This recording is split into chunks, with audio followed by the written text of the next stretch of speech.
Hello YouTube के हमारे सभी व्यूअर्स, इस जगत के समस्त इंग्लिश लवर्स, समस्त गूगल परिवार, यूट्यूब परिवार, समस्त यूट्यूब सेवारत कर्मचारी, संचालक, मेरे प्यारे विद्यार्थियों, आप सभी के लिए मैं दिनेश खुल्लर अपनी चैनल ट्रू लाइफ सॉन्ग्स पर मैं स्पोकन इंग्लिश क्लास को लेकर आ रहा हूँ। व्यूअर्स, मैं आपको प्रतिदिन कुछ ना कुछ नया देने का प्रयास कर रहा हूँ और आशा करता हूँ मेरा ये प्रयास आपको अच्छा लग रहा होगा। व्यूअर्स, मेरे जिन व्यूअर्स ने मेरे पिछले वीडियोस को नहीं देखा है, उनसे विनम्र निवेदन कि वो मेरे channel true life songs by Dinesh Khullar search पर डालकर मेरे चैनल में एंटर हों और वहाँ पर प्लेलिस्ट में जाएं। प्लेलिस्ट के अंदर मेरी सभी एजुकेशनल क्लासेस पड़ी हैं। व्यूअर्स, सीरियल वाइज पड़ी हैं, 1 to ऑल अब तक की जितनी भी हैं वो सारी मौजूद हैं वहाँ पर। आप प्रतिदिन उनको देख सकते हो।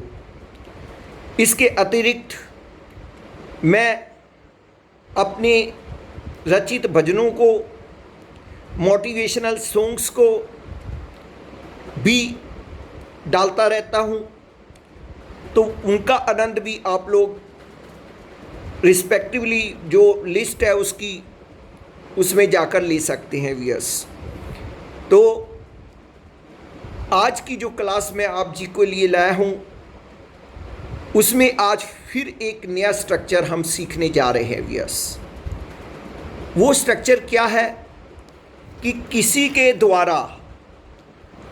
द्वारा कोई कार्य होना न होना चाहिए था, ऐसे भाव को व्यक्त करने के लिए एक तरह की पैसिव टोन है। व्यूअर्स, से ठीक है। इस स्ट्रक्चर में शुड प्लस है plus been plus third form इसकी लगती है। तो व्यूअर्स, ये किस प्रकार के वाक्य हैं, मैं कुछ वाक्य आपको इंग्लिश में बोलकर बताऊंगा। उसी प्रकार के बहुत सारे वाक्य बनते हैं। व्यूअर्स, आप स्वयं उन वाक्यों की रचना कीजिए और व्यूअर्स, जब आप स्वयं रचना करेंगे असल में तभी आपको कोई चीज़ आ पाएगी। व्यूअर्स, थोड़ा सीखो लेकिन अच्छा सीखो, मेरी ज़िंदगी का तो यही मोटो है और मैं यही एडवाइस सबको करता हूँ। हबड़ दबड़ में हमने गड़बड़ नहीं करनी है, हमने प्रतिदिन थोड़ा थोड़ा सीखना है और उसको डाइजेस्ट करना है। तो व्यूअर्स, जैसे मैंने आपको रचना ऊपर बताई, उसके एग्जाम्पल देने जा रहा हूँ। उसे सज़ा नहीं दी जानी चाहिए थी, उसे सज़ा नहीं दी जानी चाहिए थी, तो इसको बोलेंगे he should not have been punished. He should not have been punished. अब उसे पुरस्कृत नहीं किया जाना चाहिए था। He should not have been rewarded. He should not have been rewarded. School बंद नहीं करने चाहिए थे। Schools should not have been closed. Schools should not have been closed. मुझे नियुक्त कर लिया जाना चाहिए था। I should have been appointed. I should have been appointed. Cricket match रद्द कर दिया जाना चाहिए था। Cricket match should have been cancelled. Cricket match should have been cancelled. मेरे प्यारे विद्यार्थियों, इसी प्रकार कुछ और वाक्य बनते हैं जिनको आप बनाकर देखिए। मैं अन्य वाक्यों के रूप में उन्हें बोल देता हूँ इसीलिए कि आप उनको स्वयं बना के देखिए। जैसे विद्यार्थियों को फ्री लैपटॉप दिए जाने चाहिए थे। विद्यार्थियों को फ्री लैपटॉप दिए जाने चाहिए थे, काम समाप्त करवा लिया जाना चाहिए था, हड़ताल समाप्त करवा दी जानी चाहिए थी, कंप्यूटर की मुरम्मत करवा ली जानी चाहिए थी, आदि आदि। इसी प्रकार की और बहुत सारी रचनाएं आप, बहुत सारे वाक्य आप बनाइए अपने पास से और उनको ट्रांसक्राइब कीजिए।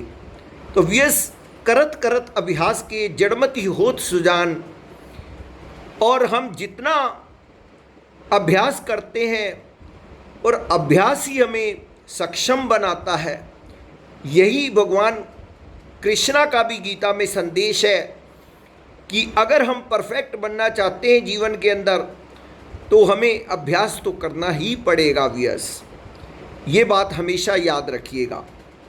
व्यस प्लस आज जो मैं अन्य कंफ्यूजिंग वर्ड जो आपको देने जा रहा हूँ वो भी बहुत महत्वपूर्ण है। व्यस है तो नॉर्मल, लेकिन इसको समझ ना पाने के कारण बहुत सारे लोग गलती कर जाते हैं। एक वर्ड है कंटिन्यूअल, CONTINUAL, और एक होता है कंटिन्यूअस, CONTINUOUS, कंटिन्यूअस। तो ये इन दोनों शब्दों के अंदर कंटिन्यूअल और कंटिन्यूअस में क्या डिफरेंस है, आज हम इस बात के पर चर्चा करेंगे। व्यस कंटिन्यूअल क्या होता है? कोई कार्य रुक रुक कर होना, हो तो रहा है, लगातार हो रहा है, लेकिन रुक रहा है फिर हो रहा है, रुक रहा है फिर हो रहा है। जैसे for example, this month we had continual shower of rain. This month we had continual shower of rain, मतलब इस महीने हमने बारिश की लगातार शावर को प्राप्त किया। तो मतलब यहाँ पर क्या हुआ, लगातार जो यहाँ पर शब्द आया व्यस, यहाँ पर इसका मतलब ये नहीं कि होती ही रही उतनी, एक मंथ लगातार होती रही, हुई रुक गई, हुई रुक गई, लेकिन ये कर्म जो था वो चलता ही रहा। बात को समझिए, हुआ और रुका, हुआ और रुका, लेकिन चलता रहा। अब कंटिन्यूअल का तो ये अर्थ हुआ। अब कंटिन्यूअस क्या होता है व्यस?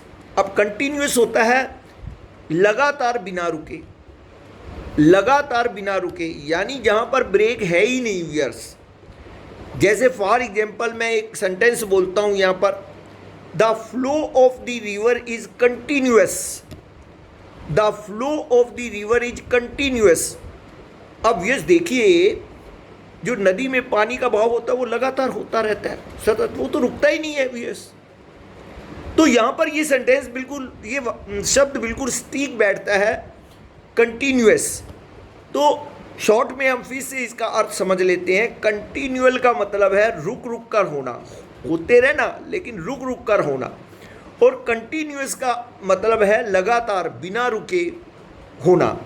तो व्यस आज के कंफ्यूजिंग वर्ड्स को भी अच्छे से अपने माइंड में इम्बाइब कर लीजिए, ताकि आपको कहीं पर भी प्रयोग करना हो तो उसका उचित ढंग से आप प्रयोग कर पाएँ।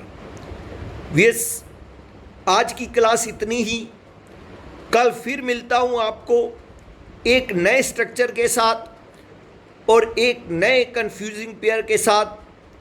तब तक मुझ दिनेश खुल्लर का आप जी को बहुत बहुत नमस्कार। जय श्री कृष्णा, राधे राधे, बाय बाय।